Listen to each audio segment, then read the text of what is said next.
안녕하세요, 조매저입니다. 안녕하세요, 김매주입니다. 오늘 무슨 얘기하니? 작년에 그렇게 많이 말했던 아크, ARKK에 대해서 얘기를 할 건데 최근에 다 죽었다 그래가지고 사실 안 보고 있었는데 꽤나 반등을 했더라고요. 그런 상황에서 아크 좀 어떻게 보시는지 전체적인 총평. 아크케이 많이 올랐었는데 3달 동안 거의 반토막 가까이 났었거든. 거의 한 마이너스 40% 정도 급락을 했다가 최근에 다시 30% 정도 반등을 했는데 40%막 빠진 이유는 미국 뭐 테이퍼링 이슈, 금리 인상 이슈 있었잖아. 금리 인상이랑 테이퍼링 하면은 유동성 축소되니까 성장률 당연히 빠지는 거지. 그리고 특이사항으로 레포트가 하나 나왔었어. 캐시우드가 고령이다. 고령? 나이가 많았나? 몇 살이에요? 몇 살 같아? 뭐 많아야 40, 50대? 뭐 정도 되지 않나? 제가 50대 후반 진짜 많으면? 나도 한 40, 50대 정도로 알았는데 55년생이더라고. 55년생이요? 55년생. 되게 트렌디한 그 성장주를 다루는 ETF 수장인데 55년생이면은 약간 판단력이 흐려졌을 수도 있다라는 이런 레포트를 이럴 수 있다. 이럴 수 있다라는 레포트 내용이 있었어. 그것 때문에 이제 가속화가 됐었지, 하락하는 게. 그랬다 이제 최근에 반등한 이유는 우리 기저효과라고 하잖아. 너무 많이 빠져서 반등을 했다. 그리고 최근에 성장주들이 신규 편입된 종목들이 있어.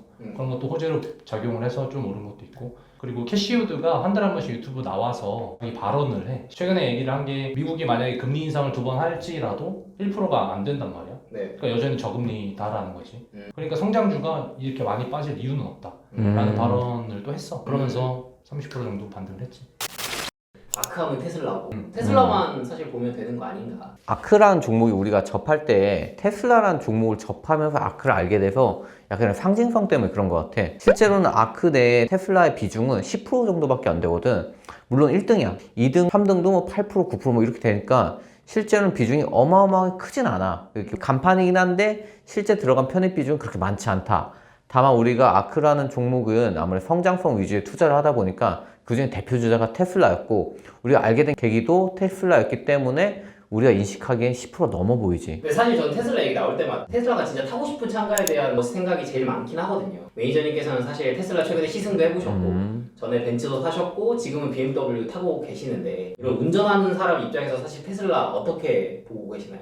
이게 투자자 관점이랑 차를 사는 구매자 관점이 다른데 나는 기계적인 감성을 좋아하는 사람이야. 독삼사랑 테슬라랑 비교를 했을 때 확실히 테슬라 이런 부분이 좀 처져. 벤츠를 탔을 때는 벤츠의 우아함과 그 부드러움, 정숙성이 마음에 들었고 BMW 같은 경우는 다이나믹한 약간 남성적인 주행 질감이 좋아서 탔는데 테슬라는 이에 반해서 어느 부분을 충족시켜주지 못한 것 같아. 가전제품 약간 백색 가전 같은 느낌? 시동만 걸어도 BMW나 벤츠 같은 건 우웅 하는 이런 심장을 끓게 하는 소리가 있는데 테슬라는 이래.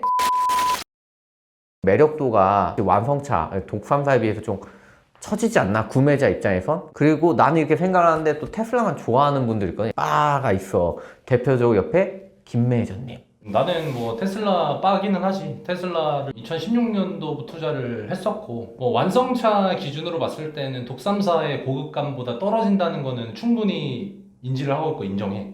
근데 내가 말을 하고 싶은 거는 테슬라는 이제 자율주행 기술에 포커스를 맞춰서 봐야 된다라는 거지. 그래서 지금 자율주행에 대해서 얘기를 하자면 테슬라가 지금 공도에서 돌아다니고 있는 전기차가 100만 대 이상 되거든. 100만 대가 돌아다니면서 주행 데이터를 모으고 있고 그런 빅데이터를 통해서 딥러닝을 하고 자율주행 기술이 계속 고도화되고 있거든. 비교를 하자면 구글의 웨이모 같은 경우는 자체적으로 R&D 비용을 엄청나게 들여서 자율주행 기술을 계속 개발하고 있거든. 근데 테슬라는 물건을 팔면서 소비자들이 알아서 데이터를 모아주는 거야. 엄청나게 차이가 큰 거야. 그래서 자율주행 기술에서 독보적으로 지금 치고 나가고 있는 거고 이런 관점에서 봤을 때 테슬라가 634보다 높은 밸류에이션을 받을 수 있다라고 할 수가 있지. 그러면 계속 테슬라가 자율주행이 지금 좋다라고 말씀을 하시는데 자율주행 2단계다, 3단계다, 뭐 4단계다 이런 단계를 막 얘기를 하던데 뭐가 진짜 자율주행이고 뭐 이런 게 잘 모르겠거든요. 되게 어려울 수 있는데 되게 간단해. 자율주행 단계는 0단계부터 5단계까지 돼 있거든. 0단계는 우리가 평소에 운전하는 식으로 하는 게 0단계. 1단계는 신체기관 하나씩 없어도 된다고 생각하면 돼. 1단계는 발 떼는 거야. 엑셀이나 브레이크. 발 떼는 게 1단계. 그 다음에 2단계는 손 떼는 거, 핸들에. 쉽지? 네. 그다음에 3단계는 눈으로 안 봐도 되는 거. 앞에 전방 주시를 크게 하지 않아도 되는 거. 4단계는 마인드 오프라고 하는데 자도 되는 거. 그게 이제 마인드 오프고 4단계가 완전 자율주행 단계라고 말을 해. 그리고 5단계는 아예 사람이 없어도 되는 거. 무인. 그게 5단계야. 그래서 완전 자율주행은 4단계다. 그리고 현재 테슬라는 3단계까지 왔다. 그러면 이제 한 단계만 올라가면 거의 완전 자율주행에 가는 거네. 그러니까 기술력이 좀 높다 이렇게 또 표현을 할 수 있는 거네. 아 근데 기술력이란 게 자율주행만 있는 게 아니야. 왜냐면 다른 뭐 자동차는 여러 가지 기술이 들어가기 때문에 뭐 주행 성능 이런 것도 기술력이거든. 그래서 이런 걸 종합적으로 봤을 때 내가 최근에 김민재 차를 사시려는 거 알고 있어. 지금 뭘 택할 건지 조금 궁금해. 테슬라 이렇게 워낙 말씀 많이 하시지만 실제로 사신다면 물론 지금 포르쉐 그 방패가 이쁘잖아. 포르쉐. 포르쉐 나왔죠? 보고는 있는데 근데 나는 테슬라 쪽이다. 비중이 10%밖에 안 된다고 하니까 음. 나머지 90%에 대해서도 좀 알고 싶은데 신규 편입 종목이 있다고 하셨는데 좀 간단하게 좀 말씀을 해주시면 좋을 것 같아요. 그냥 최근에 편입된 종목들 보면은 드래프트킹즈라든가 코인베이스, 스포티파이 이 세 개가 내가 볼 땐 조금 유념해서 봐야 될 종목 이렇게 선정을 해놨어. 지금 매니저님께서 사실 고려대 코인학과 나오셨으니까 이게 드립이 아니라 진짜로 코인학과를 나오셨으니까 좀 더 자세하게 좀 설명을 좀 해주세요. 아니, 정확하게 코인학과는 아니고 블록체인 전문 투자자 과정인데 코인베이스를 설명하자면 이게 거래소야. 그러니까 미국의 제일 큰 코인 시장의 거래소인데 거래소라는 산업은 그 거래 수수료를 먹고 사는 산업이거든. 그러니까 블록체인 씬이 전반적으로 넓어지고 비트코인, 이더리움 온갖 코인들이 잘 활성화가 돼야지만 수익성이 생겨. 지금 전체 수익의 90%는 거래 수수료니까 솔직히 올해 초 8천만 원, 한국 돈 8천만 원 시대에 비해서 좀 많이 처졌지만 전년 대비 보면은 그래도 매출 기준 800%가 늘었어. 확실히 씬이 커졌다는 거야.